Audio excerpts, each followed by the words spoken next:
திருக்குறள் சமண அல்லது பௌத்த நூல் என்று ஒரு சாரார் வாதிடும் வேளையில் அதன் அடிப்படை கோட்பாடுகள் எவ்வாறு சனாதன தர்மத்தோடு பின்னி பிணைந்துள்ளன என்பதையும் அவை சமண பௌத்த மதங்களிலிருந்து எவ்விதம் மாறுபடுகின்றன என்பதையும் நாம் அதிகாரவாரியாக காண்போம். முதலாவதாக, இந்த மதங்களுக்கிடையிலான அடிப்படை வேறுபாட்டை நாம் புரிந்து கொள்ள வேண்டும். சனாதன தர்மம் வேதம், கடவுள் அதாவது பரமாத்மா, நித்தியமான ஆத்மா மற்றும் கர்ம வினையை அங்கீகரிக்கிறது. சமணம் அதாவது ஜெயினிசம் கடவுளை ஏற்பதில்லை, ஆனால் நித்தியமான ஆத்மாவை அதாவது ஜீவா ஏற்கிறது. தீவிரமான அகிம்சை மற்றும் உடல் வருத்தும் தவத்தை வலியுறுத்துகிறது. புத்தம் அதாவது புத்திசம் கடவுளையும் ஏற்பதில்லை, நிலையான ஆத்மா என்பதையும் ஏற்பதில்லை, அதாவது அனாத்மவாதம் நிர்வாணம் மற்றும் ஷூன்ய நிலையை வலியுறுத்துகிறது. இப்போது முதல் அதிகாரத்தை பார்ப்போம். அதிகாரம் 1, கடவுள் வாழ்த்து, the concept of primordial deity. Valluvar இந்த அதிகாரத்தில் முன்வைக்கும் கடவுள் கோட்பாடு சமண மற்றும் பௌத்த மதங்களிலிருந்து முற்றிலுமாக வேறுபட்டு சனாதன தர்மத்தின் ஈஸ்வர தத்துவத்தோடு ஒன்றிப்போகிறது. 1. ஆதி பகவன், தி பிரைமார்டியல் சோர்ஸ். வள்ளுவர் அகர முதல எழுத்தெல்லாம் ஆதி பகவன் முதற்றே உலகு என்கிறார். வேறுபாடு: சமண மதம் உலகை படைப்பவர் என்று எவரையும் ஏற்பதில்லை, உலகம் அனாதியானது அதாவது எப்போதும் இருப்பது என்கிறது. புத்த மதமும் படைப்பு கடவுளை மறுக்கிறது. ஆனால் வள்ளுவர் எழுத்துக்களுக்கு எப்படியோ அதுபோல உலகுக்கு ஆதி பகவன் அடிப்படை என்கிறார். இது வேதங்கள் கூறும் நிமித்த காரணம் அதாவது எஃபிஷியன்ட் காஸ் என்ற ஈஸ்வர தத்துவமாகும். 2. வாலறிவன், ஆம்னிசியன்ஸ். கற்றதனால் ஆய பயனின்குள் வாலறிவன் நற்றால் தொழாரெனின். வேறுபாடு: சமணத்தில் கேவல ஞானம் பெற்ற தீர்த்தங்கரர்கள் வாலறிவன் முழு அறிவுடையவர் எனப்படுவர். ஆனால் அவர்கள் மனிதர்களாக பிறந்து தவம் செய்து அந்த நிலையை அடைந்தவர்கள். வள்ளுவனோ இறைவனைத் தொழாமல் கல்வியால் பயனில்லை என்கிறார். புத்த மதத்தில் தர்மமே உயர்ந்தது, தனிப்பட்ட இறை வழிபாடு கிடையாது. சனாதன தர்மத்தில் மட்டுமே வித்யா என்பது இறைவனை அடைவதற்கான வழியாக கருதப்படுகிறது. சா வித்யா யா விமுக்தியே. 3. பிறவிப் பெருங்கடல், சம்சார சாகரா. பிறவிப் பெருங்கடல் நீந்துவர் நீந்தார் இறைவனடி சேராதார். வேறுபாடு: புத்த மதத்தில் பிறவியிலிருந்து விடுபட அஷ்டாங்க மார்க்கம் மற்றும் ஆசையை துரத்தல் வழி. ஆனால் வள்ளுவர் இறைவனின் அடி சரணம் சேருவதையே வழியாக சொல்கிறார். இது பகவத்கீதையில் கண்ணன் கூறும் மாமேகம் சரணம் விரஜ என்ற சரணாகதி தத்துவத்தின் நேரடி பிரதிபலிப்பு.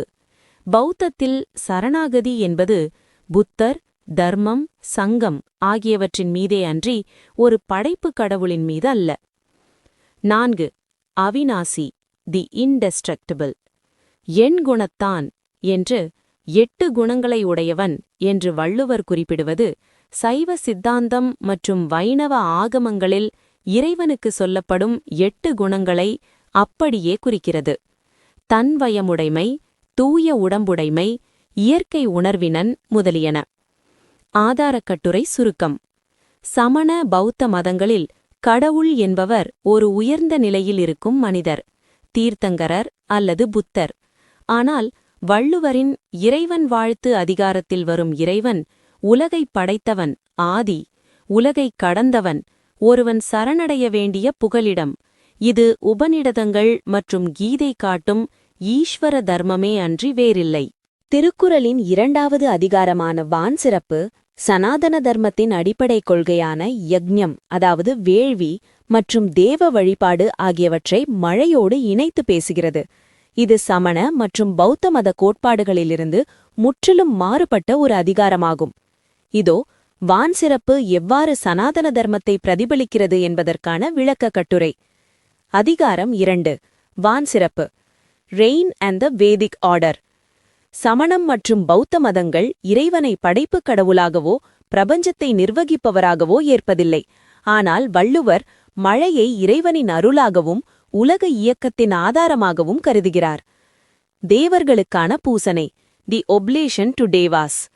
வள்ளுவர் மிக தெளிவாக கூறுகிறார், சிறப்பொடு பூசனை செல்லாது வானம் வரக்குமேல் வானோர்க்கும் ஈண்டு. குறள் 18. விளக்கம்.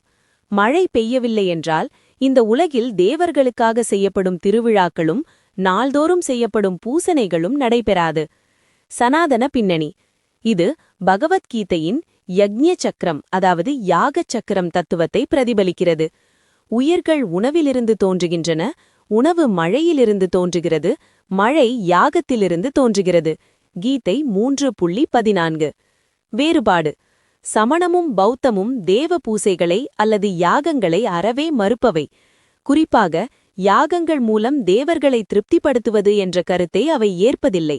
ஆனால் வள்ளுவர் மழை இல்லையென்றால் தேவர்களுக்கான வழிபாடு தடைப்படும் என்று கவலைப்படுவது அவர் வேத நெறி சார்ந்த தேவாராதனையை ஏற்றுக்கொண்டவர் என்பதற்கு பெரிய சான்றாகும்.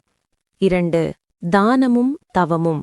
தானம் தவம் இரண்டும் தங்கா வியனுலகம் வானம் வழங்காதெனின். குறள் 19. விளக்கம். மழை பெய்யாவிட்டால் இந்த பெரிய உலகத்தில் பிறருக்கு கொடுக்கும் தானமும் இறைவனை நோக்கி செய்யும் தவமும் நிலை பெறாது. வேறுபாடு. சமண மதத்தில் தவம் என்பது மழையையோ அல்லது புறச்சூழலையோ சார்ந்ததல்ல, அது உடலை வருத்தி செய்யப்படும் ஒரு தனிநபர் செயல். ஆனால் சனாதன தர்மத்தில் ஒருவன் தானம் செய்ய வேண்டுமானால் அவனிடம் செல்வம், விளைச்சல் இருக்க வேண்டும். தவம் செய்ய வேண்டுமானால் உடல் ஆரோக்கியம் இருக்க வேண்டும். இவை இரண்டுக்கும் மழை அவசியம். சனாதன தர்மத்தின் வருணாசிரம தர்மத்தில் இல்லறத்தான் செய்யும் தானமும் துறவி செய்யும் தவமும் மழையையே ஆதாரமாக கொண்டுள்ளன. 3. உலக இயக்கம், யூனிவர்சல் சஸ்டெய்னபிலிட்டி. புத்த மதம் உலகை துக்கம் நிறைந்ததாக பார்க்கிறது. ஆனால் வள்ளுவர் மழையை அமிழ்தம், துப்பார்க்கு துப்பாய துப்பாக்கி துப்பார்க்கு துப்பாய தூவும் மழை. குறள் 12 என்கிறார். மழையால்தான் உலகம் நிலை பெற்றுள்ளது என்பதை வலியுறுத்துவது சனாதன தர்மத்தின் ஸ்திதி காத்தல் தத்துவத்தின் வெளிப்பாடாகும். அறச்செயல்களோடும் தானம் தவம் பிணைக்கிறார். தேவர்களுக்கான பூசனை நின்றுவிடும் என்று வள்ளுவர் கூறுவது அவர் வைதீக மார்க்கத்தில் கொண்டிருந்த அசைக்க முடியாத நம்பிக்கையை தெளிவாக காட்டுகிறது. திருக்குறளின் 3வது அதிகாரமான நீத்தார் பெருமை துறவிகளின் மேன்மையை விளக்குகிறது. இது சமண மற்றும் பௌத்த மதங்களின் துறவரக் கொள்கைகளோடு ஒத்துப்போவது போல தோன்றினாலும் ஆழமாக பார்த்தால் சனாதன தர்மத்தின் ரிஷி மற்றும் இந்திரிய நிக்ரஹ புலனடக்கம் தத்துவங்களோடு இது தனித்து நிற்கிறது. இதோ நீத்தார் பெருமை அதிகாரத்தின் வேறுபாடுகளை விளக்கும் கட்டுரை. அதிகாரம் 3. நீத்தார் பெருமை. The greatness of sages. Valluvar இங்கு குறிப்பிடும் துறவிகள் வெறும் ஆசையை துறந்தவர்கள் மட்டுமல்ல, அவர்கள் பிரபஞ்சத்தின் இரகசியங்களை உணர்ந்த மந்திரச் சொற்கள் உடையவர்கள். 1. இந்திரனை உதாரணமாக காட்டுதல். The reference to Indra. Valluvar துறவிகளின் புலனடக்கத்திற்கு சான்றாக தேவர் தலைவன் இந்திரனை குறிப்பிடுகிறார். ஐந்தவித்தான் ஆற்றல் அகல் விசும்புலார் கோமான் இந்திரனே சாலும் கரி. குறள் 25. வேறுபாடு. சமண மற்றும் பௌத்த மதங்களில் இந்திரன் ஒரு சிறிய தேவதை அல்லது புத்தரின் பணியாளராகவே சித்தரிக்கப்படுவார். ஆனால் சனாதன தர்மத்தில் இந்திரன் வேதங்களின் முதன்மை தெய்வம். கௌதம முனிவரின் சாபத்திற்கு இந்திரன் ஆளான கதையை வள்ளுவர் இங்கு மறைமுகமாக குறிப்பிடுகிறார். ஒரு முனிவரின், அதாவது துறவியின் ஆற்றல் தேவர் தலைவனையே கட்டுப்படுத்தும் என்பதை சொல்வதன் மூலம் வள்ளுவர் வைதீக புராண சான்றுகளை ஏற்றுக்கொள்கிறார். சமண பௌத்த மதங்கள் வேதகால இந்திரனின் இத்தகைய ஆற்றலை ஏற்பதில்லை. 2. மந்திர வலிமை. நிறைமொழி மாந்தர் பெருமை நிலத்து மறைமொழி காட்டிவிடும். விளக்கம். பயன் நிறைந்த சொற்களை பேசும் மேலோரின் பெருமையை அவர்கள் சொல்லிய மறைமொழிகளே, அதாவது மந்திரங்களே காட்டிவிடும். சனாதன பின்னணி. இங்கு மறைமொழி என்பது வேத மந்திரங்களை குறிக்கும். சனாதன தர்மத்தில் ரிஷிகள் என்பவர் மந்திர திருஷ்டா, அதாவது மந்திரங்களை கண்டவர்கள். வேறுபாடு. சமணத்தில் தவம் என்பது கர்மாவை கழிப்பதற்கான ஒரு வினை.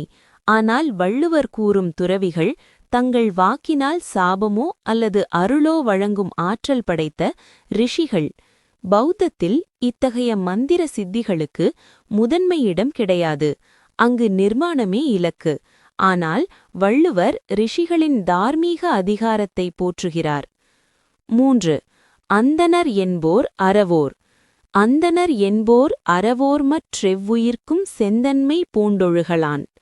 விளக்கம்: எல்லா உயிர்களிடத்தும் செம்மையான அருளைக் கொண்டு நடப்பவர்களே அந்தணர்கள், அதாவது துறவிகள் ஆவர். வேறுபாடு: சமணத்தில் அஹிம்சை என்பது மிக தீவிரமானது.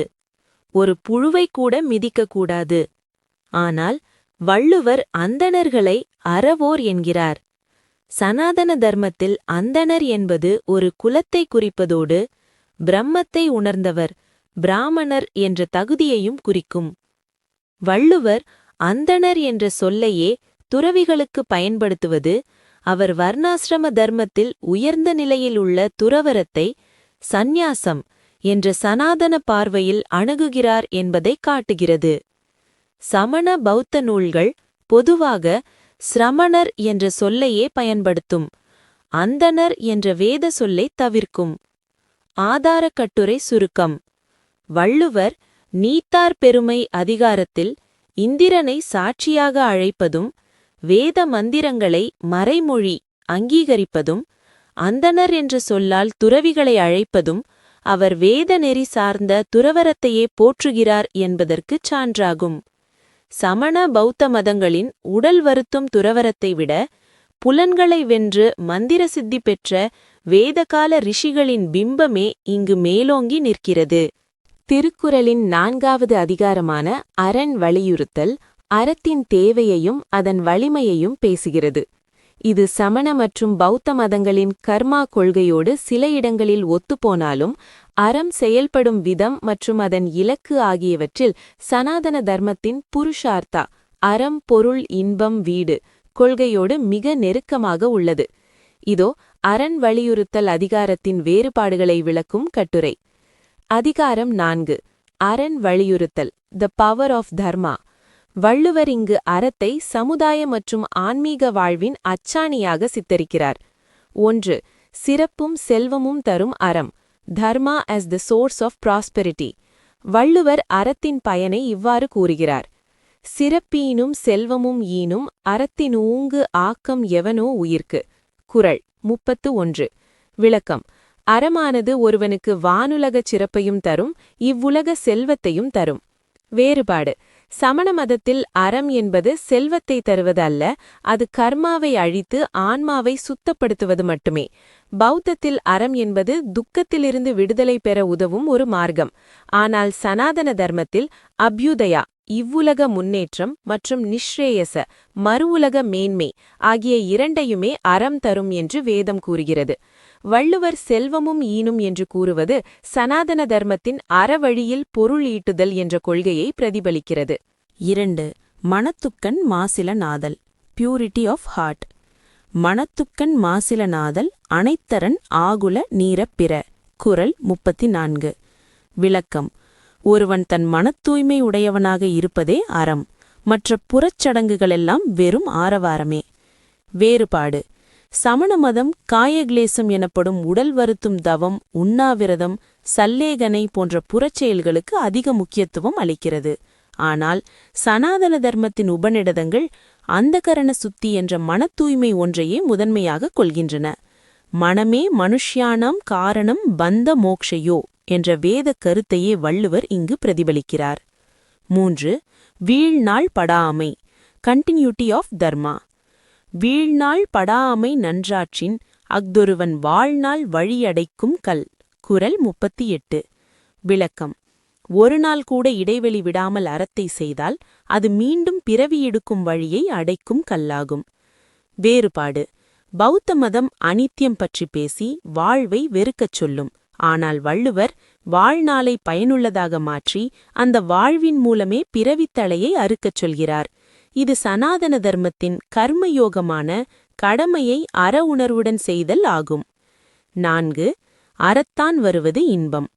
அறத்தான் வருவதே இன்பம், மற்றெல்லாம் புறத்தப் புகழும் இல. குறள் 39. வேறுபாடு: சமண மற்றும் பௌத்த மதங்கள் இன்பத்தை ஒரு தடையாகவே பார்க்கும்.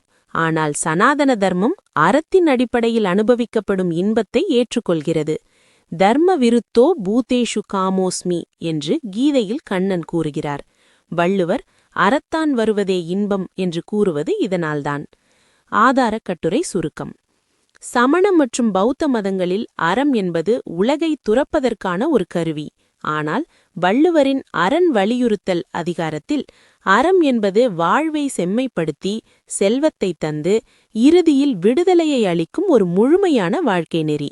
இது சனாதன தர்மம் கூறும் சகல புருஷார்த்த தத்துவத்தின் அடியாக பிறந்தது.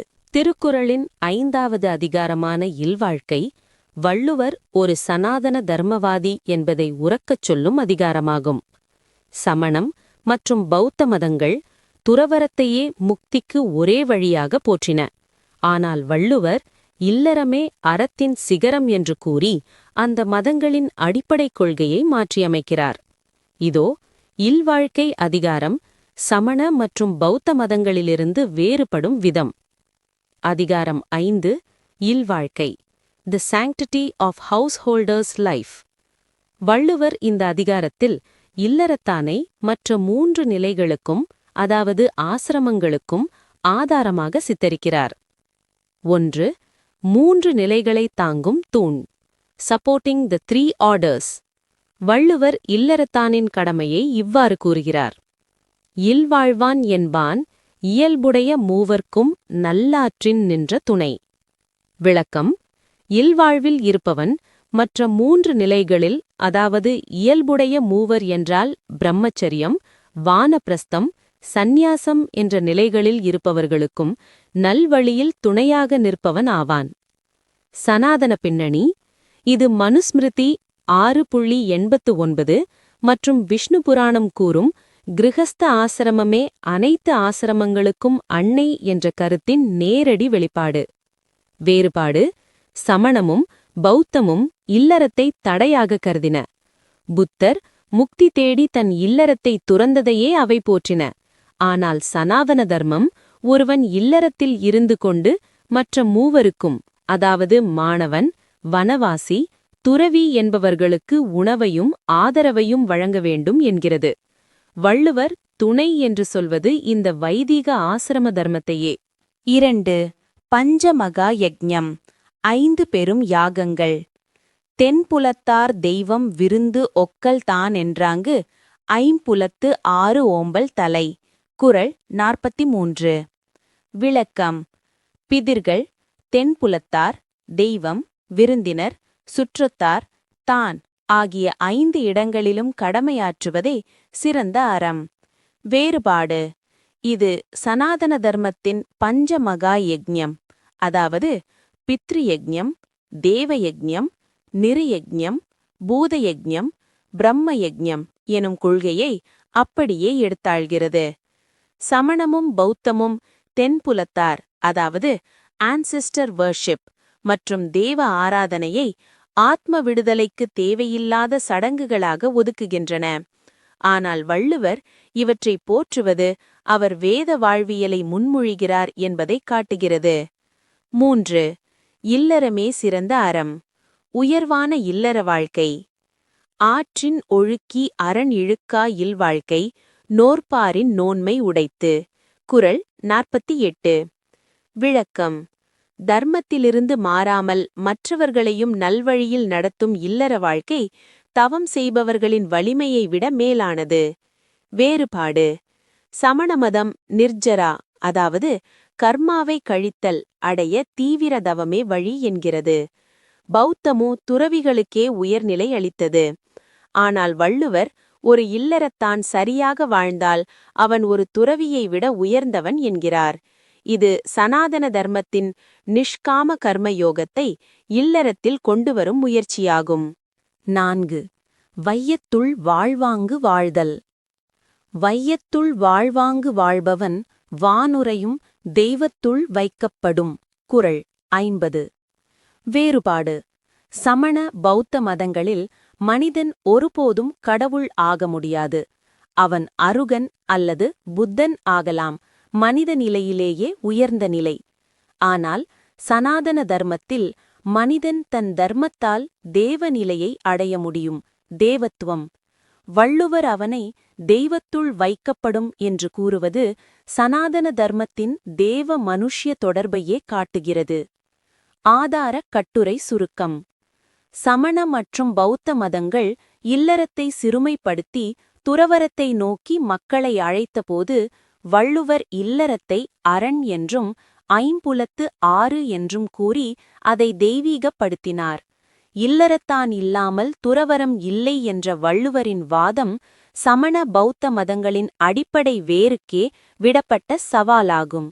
இது முழுமையான சனாதன கிருஹஸ்த தர்மத்தின் விளக்கமாகும்.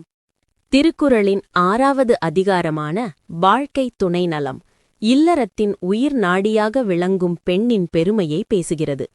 சமண மற்றும் பௌத்த மதங்கள் பெண்ணை பெரும்பாலும் துறவரத்திற்கு இடையூறானவள் அல்லது பந்தத்தை உருவாக்குபவள், மாயை என்ற கோணத்திலேயே அணுகின. ஆனால் வள்ளுவர் பெண்ணை சனாதன தர்மத்தின் சதர்மசாரிணி, அதாவது அறத்தில் உடன் நிற்பவள் என்ற உன்னத நிலையில் வைத்து போற்றுகிறார். இதோ இந்த அதிகாரம் சமண மற்றும் பௌத்த மதங்களிலிருந்து வேறுபடும் விதம் குறித்த கட்டுரை. அதிகாரம் 6. வாழ்க்கை துணை நலம். The virtue of a life partner. Valluvar இங்கு பெண்ணை வெறும் போகப் பொருளாகவோ அல்லது வீட்டு வேலை செய்பவளாகவோ பார்க்காமல் இல்லறம் எனும் வேள்வியை நடத்தும் அதிகாரியாக பார்க்கிறார். தற்காத்துத் தற்கொண்டான் பேணல். The concept of pativrata. Valluvar பெண்ணின் கடமைகளை இவ்வாறு வரையறுக்கிறார். தற்காத்துத் தற்கொண்டான் பேணல் தகை சான்ற சொற்காத்து சோர்விலாள் பெண். குறள் 56. விளக்கம். தன் கற்பை காத்து தன் கணவனை பேணி புகழை போற்றி கடமைகளில் சோர்வடையாமல் இருப்பவளே சிறந்த பெண். வேறுபாடு. சமண மற்றும் பௌத்த மதங்கள் பெண்களுக்கு தனிப்பட்ட துறவரத்தையே மேலானதாக கருதின. ஆனால் சனாதன தர்மம் பதிவ்ரதா தர்மம் என்பதை ஒரு பெண்ணின் மிகப்பெரிய தவமாக கருதுகிறது. கணவனை பேணுவதே அவளுக்கு மோட்சத்தை தரும் என்பது வைதீக கொள்கை. வள்ளுவர் இதனையே வலியுறுத்துகிறார். 2. தெய்வம் தொழா ஆள். The power of devotion. மிகவும் விவாதிக்கப்படும் இக்குறள் சனாதன தர்மத்தின் உச்சக்கட்ட பிரதிபலிப்பாகும். தெய்வம் தொழா ஆள் கொழுநன் தொழுதுழுவாள் பெய்யென பெய்யும் மழை. குறள் 55. விளக்கம். வேறு தெய்வத்தை தொழாமல் தன் கணவனையே தெய்வமாக கருதி தொழுது துயிலெழுபவள் பெய் என்று சொன்னால் மழையும் பெய்யும். சனாதன பின்னணி. இது மகாபாரதத்தில் வரும் சாவித்ரி, நளாயினி போன்றோரின் கதைகளை நினைவூட்டுகிறது. சனாதன தர்மத்தில் ஒரு பதிவிரதையின் ஆற்றல் இயற்கையையே கட்டுப்படுத்தும் என்ற சக்தி தத்துவம். வேறுபாடு. சமணமும் பௌத்தமும் இத்தகைய அதிசய ஆற்றல்களை தனிநபர் தவத்தின் மூலமே பெற முடியும் என்று கூறுகின்றன. ஒரு பெண் தன் குடும்பக் கடமையின் மூலம் கணவனை தொழுவதன் மூலம் மழையை பெய்விக்கும் ஆற்றலை பெறுவாள் என்ற கருத்தை அம்மதங்கள் ஏற்பதில்லை. இது முற்றிலும் சனாதன தர்மத்திற்கே உரிய ஸ்திரீ தர்மம். 3. சிறைக்காவல் அன்று மனக்காவல். சிறை காக்கும் காப்பு எவன் செய்யும் மகளிர் நிறை காக்கும் காப்பே தலை. குறள் 57. வேறுபாடு. சமண மதத்தில் பெண்கள் துறவரம் செல்வதை தடுப்பதற்கு பல கட்டுப்பாடுகள் விதிக்கப்பட்டன. திகம்பர சமணத்தில் பெண்களுக்கு முக்தி இல்லை என்ற கருத்தும் உண்டு. ஆனால் வள்ளுவர் பெண்ணின் அகத் தூய்மைக்கும் சுய கட்டுப்பாட்டுக்கும் முக்கியத்துவம் தருகிறார். இது சனாதன தர்மம் கூறும் ஆத்மபலம் பெண்ணுக்கும் சமமானது என்பதை காட்டுகிறது. 4. புத்தேள் உலகம். The world of gods. புத்தேள் உலகத்துச் சாவாரும் பெறற் பரிய ஈண்டு அவள் எய்தும் சிறப்பு. குறள். விளக்கம். கணவனை பேணும் பெண் தேவருலகத்தில் வாழும் தேவர்களாலும் போற்றப்படும் சிறப்பை இவ்வுலகிலேயே பெறுவாள். வேறுபாடு. பௌத்த மதத்தில் தேவருலகம் என்பது ஒரு இடைக்கால நிலையே, அது இலக்கு அல்ல. ஆனால் சனாதன தர்மத்தில் நற்குணமுள்ள பெண்கள் தேவர்களுக்கு நிகராக, உதாரணமாக அருந்ததி, மதிக்கப்படுவார்கள். வள்ளுவர் புத்தேள் உலகம் என்று தேவருலகம் என்று குறிப்பிடுவது சனாதன அண்டவியல் கொள்கையையே. ஆதாரக் கட்டுரை சுருக்கம்.